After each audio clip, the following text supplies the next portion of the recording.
Hi, I'm Stacey with WTI. We were ready to start our gardening, but we really had so much work that we didn't want to do by hand.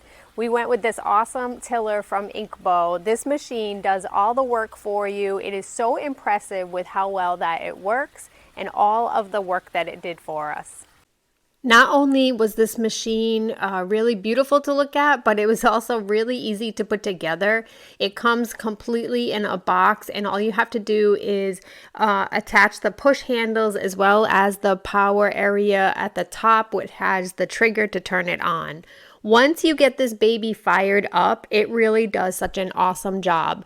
So this is the 15 amp version that we went with, and it has the 6 blades at the bottom. They are rust proof, and the machine also has an overload switch so that should you get stuck on something, it will automatically turn off rather than burn out that engine.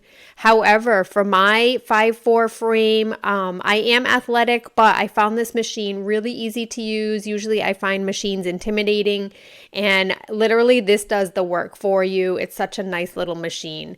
The wheels are adjustable so that you can bring them up should you need to really get into your ground, but I ran it with the wheels down and found that it runs just as well. We're just really impressed with this awesome machine. This machine is really phenomenal. It did so much of the work for us. It really has all the strength and power that you need to be able to get your space ready. You're looking for a great piece of machinery, check it out. You will not be disappointed. But that's just my point of view.